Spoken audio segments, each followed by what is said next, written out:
कौशिक जी, हमारे देश में 12 से लेकर के 18,000 बच्चे जो कि ऑलरेडी रिकॉर्डेड हैं, सुसाइड करते हैं, आत्महत्या करते हैं। संस्कृत में एक श्लोक भी है कि लाडेत पंचवर्षाणि 10 वर्षाणि ताडेत प्राप्ते पुत्र खोट से वर्षे पितृ मित्रावाचरेत। लेकिन अगर आपको इसी के जगह कोई दूसरा काम करने के लिए बोला जाए तो शायद आपको मजा नहीं आएगा। और नहीं तो बुद्ध के पैदा होते ही उसे कैसे बोल दिया गया था, उसके अंगूठा को देखकर। तो ये अंगूठे में हमारा सारा रहस्य छुपा हुआ है, वो फिंगरप्रिंट में ही आपका सारा राज छुपा हुआ है। और उसमें शॉर्ट एनालिसिस में आपके EQ, IQ, CQ and AQ के विषय में पता चला। अब किसी व्यक्ति की एडवर्सिटी डाउन है और उसका डायरेक्शन अलग है, मतलब दूसरे फील्ड में काम करता है, जो उसकी इनबॉर्न पोटेंशियल नहीं है, जन्मजात प्रतिभा नहीं है। तो बच्चे को अगर आपने कुछ गलत वर्ड यूज किया, क्योंकि वो भी अनमेच्योर्ड ब्रेन है, नॉर्मली 13 साल तक ब्रेन डेवलप हो जाता है। उसका बेटा डॉक्टर बना, इंजीनियर बना, सिंगर बना, ये बना, तो हमारा बेटा भी बने। किसी से किसी की तुलना करने की आवश्यकता नहीं है। नमस्कार, पत्रिका संवाद देख रहे हैं आप और मैं हूं आपके साथ कोहित कौशिक। आज हमारे साथ मौजूद हैं एम्पल ग्रूव्स के डायरेक्टर एंड फाउंडर डॉक्टर संतोष भारद्वाज जी। उनसे जानेंगे किस तरीके से वो एजुकेशन में अपना योगदान दे रहे हैं, साथ ही किस तरीके से एजुकेशन को एक बढ़ावा देने के लिए वो बच्चों का पोटेंशियल निखारते हैं, साथ ही उन्हें आगे बढ़ने के लिए प्रेरित करते हैं। सर, बहुत बहुत स्वागत है आपका हमारे चैनल पे। बहुत बहुत धन्यवाद कौशिक जी, जो आपने मुझे इस लायक समझा और बुलाया आपने अपने चैनल पे। तो सबसे पहले आपका भी बहुत बहुत धन्यवाद और आभार। और सिटी इंटरनेशनल स्कूल के चेयरपर्सन श्री यशपाल यादव जी का मैं आभार व्यक्त करता हूँ कि जो मुझे इस लायक समझा और आपने अपने चैनल पे बुलाया। बहुत बहुत धन्यवाद सर। जी सर, सबसे पहले तो कि किस तरीके से आपकी जो ये संस्था है इसको आप चला रहे हैं, साथ ही क्या उद्देश्य है इस संस्था का और किस तरीके से आगे इस पर काम कर रहे हैं? कौशिक जी, हमारे देश में 12 से लेकर के 18,000 बच्चे जो कि ऑलरेडी रिकॉर्डेड हैं, सुसाइड करते हैं, आत्महत्या करते हैं हर एक साल। और NCRB आंकड़े के मुताबिक, NCRB national crime bureau report के मुताबिक हर एक घंटे में एक युवा आत्महत्या करता है। अब आत्महत्या, इससे बड़ा तो कोई क्राइम हो ही नहीं सकता है। आत्महत्या से बड़ा तो कोई पाप भी नहीं हो सकता, क्राइम भी नहीं हो सकता। जिस जीवन को संवारने के लिए आप इतना मेहनत करते हैं, उस जीवन को खुद ही खत्म कर देना एक बहुत ही आत्मिक रूप से दर्दनाक स्थिति है। और मैं भी कॉर्पोरेट में काम करता था, बात 2013 की है। एक सुसाइड केस को मैंने हैंडल किया। आप चाहे तो सुसाइड केस को देख सकते हैं, ईसा मदान सुसाइड केस को। मैं गूगल में जॉब करता था। वहां से हमारी जर्नी शुरू हुई। उस सुसाइड केस को हैंडल करते करते मैं इस नतीजे पे पहुंचा कि आखिर आत्महत्या तक लोग पहुंचते कैसे हैं, उसके पीछे का रूट कॉज क्या है। क्या एक दिन का कारण है? क्या एक दिन में लोग पहुंचते? एक दिन आत्महत्या कर लेते हैं, लेकिन वो प्रोसेस बहुत लंबे समय का होता है। वो कब का होता है? वो होता है जब बच्चा 5 साल तक होता है। संस्कृत में एक श्लोक भी है कि लाडेत पंचवर्षाणि 10 वर्षाणि ताडेत प्राप्ते पुत्र खोट से वर्षे पितृ मित्रावाचरेत। यानी कि हमारे भारत की जो शिक्षा पद्धति है, उस संस्कृति में पहले से ही व्याप्त है कि बच्चे को 5 साल तक लाड प्यार देना चाहिए, 10 साल तक उसको नर्चर करना चाहिए। पुत्र संतान जब 16 साल का हो जाए तो उसके साथ मित्रवत व्यवहार करना चाहिए। पिता पुत्र के बीच में, पेरेंटिंग के बीच में बहुत बड़ा अच्छा समन्वय था, जो कि दिनों दिन वो मिसिंग होता जा रहा है। और मिसिंग होने के पीछे कारण है कि लोग अपने डायरेक्शन से बिल्कुल हटा हुआ है। डायरेक्शन क्या है कि जब व्यक्ति की जो पोटेंशियल है, आपको काम नहीं करना। जैसे सपोज आप कौशिक जी को एंकरिंग करना अच्छा लगता है, तो एंकरिंग करते हैं तो आपको इसमें मजा आ रहा है। लेकिन अगर आपको इसी के जगह कोई दूसरा काम करने के लिए बोला जाए तो शायद आपको मजा नहीं आएगा। तो हम अपने बच्चे की जो पोटेंशियल है, जन्मजात प्रतिभा है, उस प्रतिभा के अनुकूल इसलिए नर्चर नहीं होने देते क्योंकि हम सोसाइटी के द्वारा, समाज के द्वारा इन्फ्लुएंस है, प्रभावित है, सम्मोहित है और नकारात्मक सम्मोहित है। सर, तो इन पोटेंशियल को निखारने के लिए कुछ टेक्निक आप यूज़ करते हैं? किस तरीके से वो चीज़ें पहचानते हैं कि जो बच्चा है वो किस तरीके से डिमोटिवेट है और उसको कैसे मोटिवेट किया जाए? सर बिल्कुल, पहले हमारे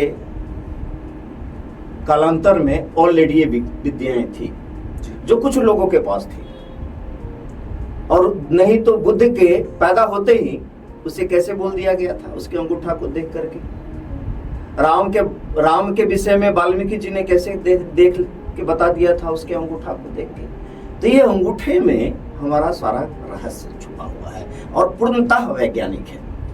जब हम माँ के गर्भ में होते हैं 13 वीक से लेकर के 21 वीक के बीच में, 13 से लेकर 21वीं सप्ताह के अंतर्गत हमारा ब्रेन का डेवलपमेंट और फिंगरप्रिंट के रिचेस का डेवलपमेंट साथ के साथ होता है, और इस टेक्नोलॉजी का यूज आधार कार्ड में किया गया है।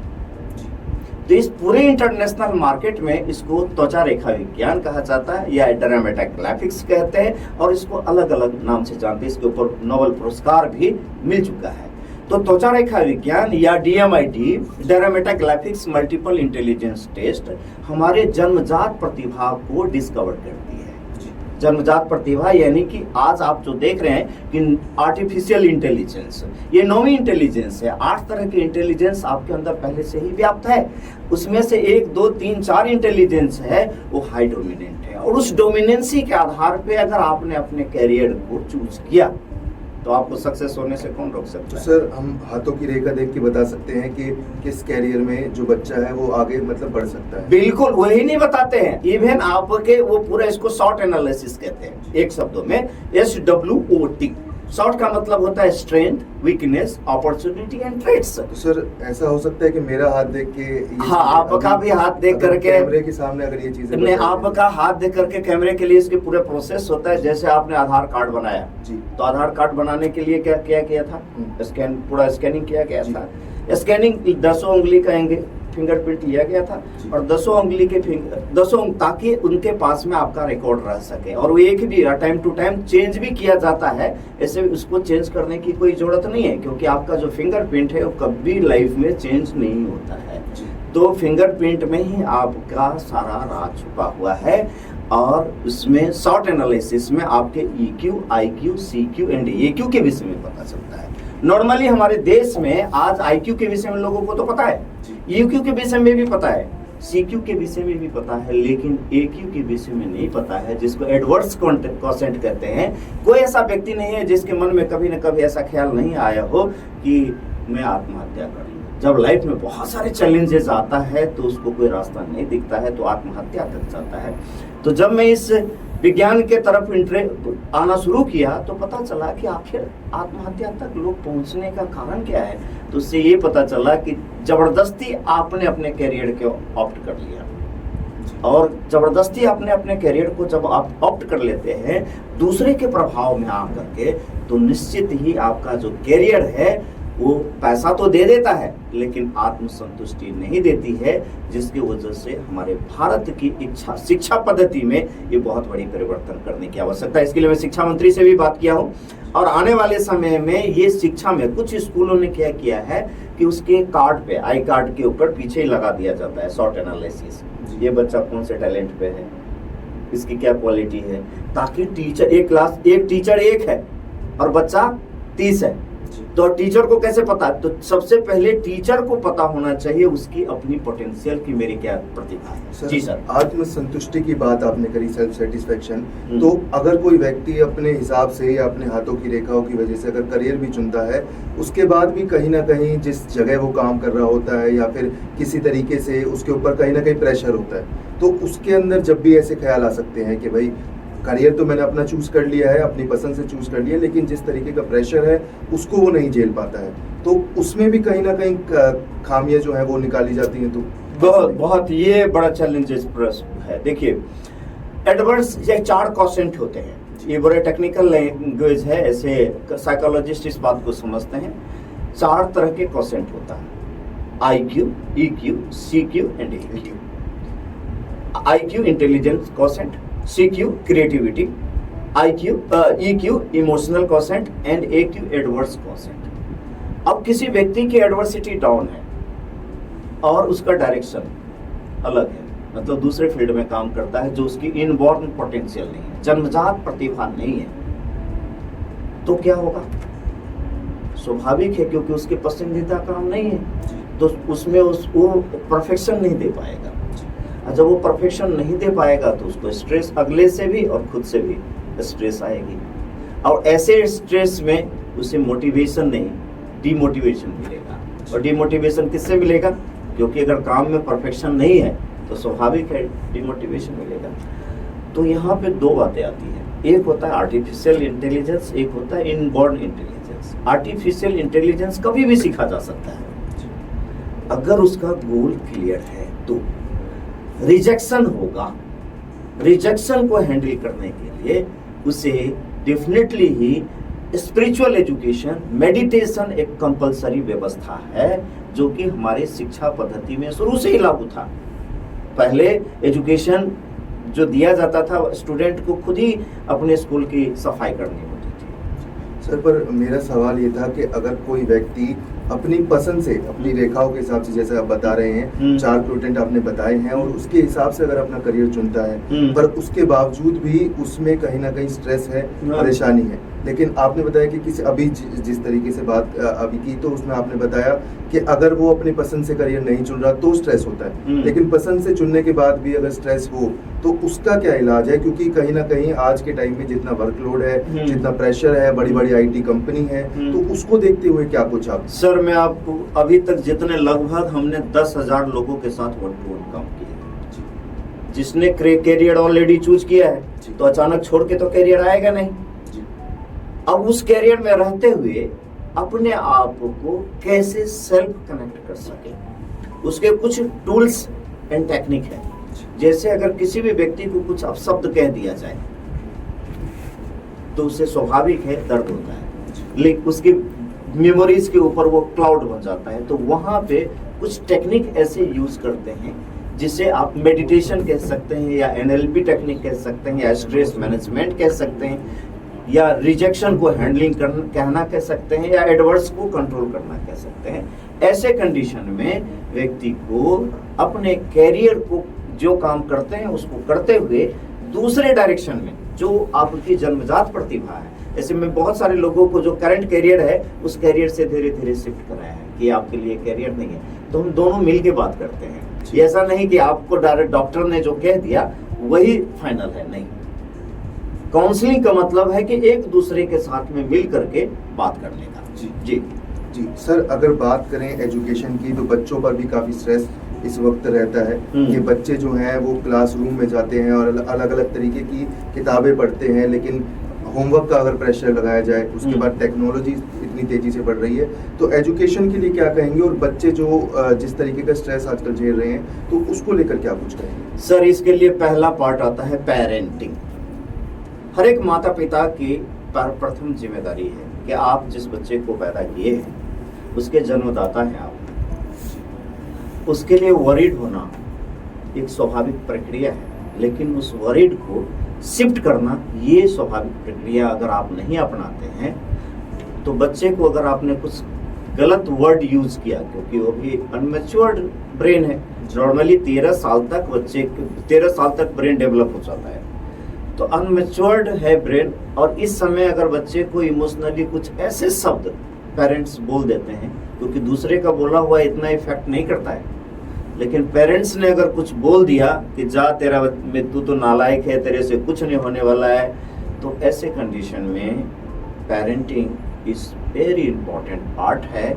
और हर एक पेरेंट्स को अपने बच्चे के विषय में पता होना चाहिए कि उसका बच्चा की इनबॉर्न पोटेंशियल क्या है, ये देख करके नहीं कि उसका बेटा डॉक्टर बना, इंजीनियर बना, सिंगर बना, ये बना तो हमारा बेटा भी बने। किसी से किसी की तुलना करने की आवश्यकता नहीं है, हर एक की पोटेंशियल अलग अलग है। उस अलग अलग पोटेंशियल में उसके अनुकूल उसको खुश रहने के लिए उस दिशा में काम पेरेंट्स को करने की जरूरत है। और पेरेंट्स और बच्चों के बीच में जो कम्युनिकेशन बहुत अच्छा होगा तो निश्चित ही हमारा भारत एक समृद्ध भारत और आत्महत्या मुक्त भारत बच्चे। सर जी। आपने पेरेंटिंग की बात की, अगर देखा जाए तो बच्चे अपना अधिकतर समय जो है स्कूल में भी काफ़ी जी। निकालते हैं, क्योंकि 8 से 9 घंटे बच्चे स्कूल में होते हैं। तो टीचर्स को किस तरीके से उनको गाइडेंस देनी चाहिए, टीचर्स को किस तरीके से कैरियर काउंसलिंग उनकी करनी चाहिए, साथ ही क्या कुछ ऐसे तरीके आजमाने चाहिए जिससे। बहुत अच्छा प्रश्न है ये। प्रश्न तो आपने इतना मज़ेदार पूछ दिया। ये घटना मेरे साथ घटी है, क्योंकि ये सब कुछ मैंने अपने बच्चों के ऊपर पहले इम्प्लीमेंट किया। मेरे बच्चे के एडमिशन को, मुझे तो ये पता था कि मैं अपने बच्चे को एडमिशन के लेकर के बहुत परेशान था, लेकिन मैं उसे उस बच्चे टीचर के हाथ में देना चाह रहा था जो सच में वो टीचर बनना चाह रहा था। 90% टीचर, मुझे दुख हो रहा है इस बात को कहते हुए कि 90% टीचर वो टीचर है जो टीचर नहीं बनना चाह रहे थे। उनका पोटेंशियल कुछ और था, गलती से टीचर बन गए। और गलती से अगर टीचर बन गए तो उनके बच्चों के बीच में कम्युनिकेशन, बच्चे नहीं पढ़ रहा है ये टीचर की प्रॉब्लम है, बच्चे नहीं समझ पा रहा है ये टीचर की समस्या है। पहले भी तो हमारे साथ देश में शिक्षा व्यवस्था थी, इस सरकारी स्कूल में भी पढ़ करके लोग कलेक्टर बनते थे। आज कलेक्टर के बच्चे भी कलेक्टर नहीं बनते हैं, कलेक्टर के बच्चे कुछ और हो जाते हैं। क्यों? कारण क्या है? क्योंकि उसकी जो एजुकेशन सिस्टम है, उस एजुकेशन सिस्टम में टीचर और पेरेंट्स का एक बहुत बड़ा रोल है। और वो रोल टीचर अगर सच में टीचर बनना चाह रहा है तो वो अपने काम को एंजॉय करेगा, वो पता चलेगा कि उस बच्चे की क्या पोटेंशियल है, वो कैसे किस तरह से सीखेगा, ये टीचर को पता होगा। तो टीचर को सबसे पहले अपनी पोटेंशियल को डिस्कवर करने की जरूरत है कि मैं क्या चाहता हूं, आत्मनिरीक्षण करने की जरूरत है, सेल्फ इंट्रोस्पेक्शन करने की जरूरत है। और टाइम टू टाइम टीचर को समय के साथ अपडेशन एंड अपग्रेडेशन की आवश्यकता है पूरे शिक्षा पद्धति के अंदर, भारत शिक्षा प्रणाली के अंतर्गत। जी कुछ सर, एक आखिरी सवाल रहेगा कि जिस तरीके से टेक्नोलॉजी बढ़ रही है और एआई का आविष्कार हुआ है और एआई लोगों के जीवन में कहीं ना कहीं बदलाव ला रहा है, तो उसको किस तरीके से देखते हैं कि आने वाले समय में एआई की क्या अहमियत रहेगी और किस तरीके से बच्चे जो है एआई का इस्तेमाल करते हैं? दोस्त, आर्टिफिशियल इंटेलिजेंस से अब कोई नहीं बच पाया है और नहीं बच पाएगा। आर्टिफिशियल इंटेलिजेंस और ओरिजिनल इंटेलिजेंस, उसका इफेक्ट पता होना चाहिए बच्चे को। मैं ये नहीं कहूँगा कि बच्चे को मोबाइल से दूर कर दो, बिल्कुल नहीं। नॉर्मली पेरेंट्स कहते हैं ना मोबाइल, क्योंकि मोबाइल ही बच्चे खा रहा है इसके डेट में। तो मोबाइल का इस्तेमाल रुक नहीं सकता, बच्चे रोक नहीं सकते, लेकिन निगरानी रखा जा सकता है पेरेंट्स के द्वारा कि हम 2 घंटा या 1 घंटा मोबाइल आपको देंगे। क्योंकि अगर आप ज़्यादा समय टेक्नोलॉजी में बच्चे लगाने लगे, खास करके 18 साल से पहले, मैं ये नहीं कहता हूँ, बहुत सारी क्लासेस है जो ऑनलाइन चल रहे हैं, तो जितना कम स्क्रीन टाइम होगा उतना बच्चे का आर्टिफिशियल इंटेलिजेंस क्रिएटिविटी में कन्वर्ट होगा। ये बात सुंदर पीछे से भी पूछा गया था कि क्रिएटिविटी अगर लानी है तो डेफिनेटली आपको जितना स्क्रीन टाइम कम होगा, बच्चे की नेचुरल क्रिएटिविटी ऑटोमेटिक होगी। वो स्पोर्ट्स को डिस्कवर करे, काउंसलर से मिले, और हर एक बच्चे को एक बार प्रॉपर काउंसलिंग होना जरूरी है ताकि उसकी जन्मजात प्रतिभा पता चले। और एक बार में ही पता चल जाता है, अपने इच्छा के अनुकूल जबरदस्ती अपने बच्चों के जन्मदाता बने रहे, उसका भाग्य विधाता बनेंगे। तो जैसे कोटा में आत्महत्या हुआ है, उसी तरह से आने वाला समय मेंटल हेल्थ के ऊपर बहुत बड़ा चैलेंजेस है। 13 से 23 साल के बच्चे की क्या आयु है, क्या आयु है जो बच्चे स्ट्रेस में, डिप्रेशन में, एंजाइटी में जी रहा है? क्योंकि हम एक तो आर्टिफिशियल इंटेलिजेंस, मोबाइल का इफेक्ट और उसके साथ पेरेंटिंग का एक बहुत बड़ा पार्ट है। मैं समझता हूँ कि अपनी बात आपको बता पाया। सर डीएमआईटी की बात आपने की, तो क्या कुछ इसका प्रोसेस रहता है और कितना साइंटिफिक इसको कहा जाता है? क्योंकि देखा जा रहा है कि कई ऐसी चीज़ें हैं, जैसे आपने बताया हाथों की रेखाएं देखकर कैरियर काउंसिल होती है, तो कितना साइंटिफिक है ये पीछे और इसका क्या कुछ प्रोसेस पूरा रहता है? ये 100% साइंटिफिक है। जैसे आपका ब्लड ग्रुप, कौशिक जी, क्या आपका ब्लड ग्रुप कभी बदल सकता है? बदल सकता है? नहीं बदल सकता। उसी तरह से आपके हाथों की रेखा कभी नहीं बदलती है, खास करके आगे वाला जो आधार कार्ड लिखी है, ये कभी नहीं बदलती है। इसीलिए आधार कार्ड नहीं तो फेल हो जाता है। क्यों यूआईडी कनेक्ट किया गया? और इसका वैज्ञानिक पद्धति ये है कि ये डेवलप कैसे होता है, हाथों के रेखाओं से कैसे पता चल जाएगा कि आपकी प्रतिभाएं क्या है। क्योंकि माँ के गर्भ में होते हैं 13 to 21 वीक के बीच में ब्रेन का डेवलपमेंट, फिंगरप्रिंट का डेवलपमेंट साथ के साथ होता है। तो हम इसको करते कैसे हैं? हमारी पूरी टीम है, एक्सपर्ट है। तो पहले हम इसको ऑफलाइन ज़्यादातर करते थे, और जो नज़दीक में होते हैं आज भी हम ऑफलाइन ही प्रिपेयर करते हैं, लेकिन अब हम ऑनलाइन भी करते हैं ताकि हमारा जो समय का लिमिटेशंस है वो ख़त्म कर दें। और ऑफलाइन क्या है और ऑनलाइन क्या है? तो हमारा एक एप्लीकेशन है, उस एप्लीकेशन के थ्रू आप उसको डाउनलोड कर लें और फिंगरप्रिंट लेकर के हमारे टीम के पास में भेजा जाता है। 3 से 5 दिन के बाद एक रिपोर्ट आता है, वो 56 पेज का रिपोर्ट होता है जिसमें पूरा डिटेल्स दिया जाता है। और उसके साथ हमारे जो टीम एक्सपर्ट होते हैं, काउंसलर होते हैं, जो कि अलग अलग एक्सपर्ट लोग हैं, उनके साथ आपकी 1-to-1 जूम पे मीटिंग होती है, ऑन रिकॉर्ड होती है, जिसमें आपको हम लाइफ टाइम की मेंबरशिप देते हैं। और एक बार ही समझने की जरूरत होती है, तो एक बार यहाँ से कनेक्ट करना होता है, और इसके बाद उस बच्चे के लिए कौन सा ऐसा बेहतर कोर्स हो सकता है जिस कोर्स से उसका मेमोरी इन्हांस हो सके, जिसका कंसंट्रेशन बढ़ सके, बच्चा नाम कमाए, दाम कमाए और अपने जीवन में खुश रहे, क्योंकि अल्टीमेट जीवन का पर्पस खुश रहना ही तो है। सर, हाथों की लकीरों की बात आपने की, एक आखिरी सवाल ये रहेगा, जो लोग डिसेबल हैं, जिनके हाथ नहीं है, तो उनके लिए भी कोई प्रोसेस है? हाँ, बड़ा अच्छा, ये बड़ा अच्छा। देखिए, ये टेक्नोलॉजी हम लेकर के आ रहे हैं, उसको आइरिस टेक्नोलॉजी कहते हैं।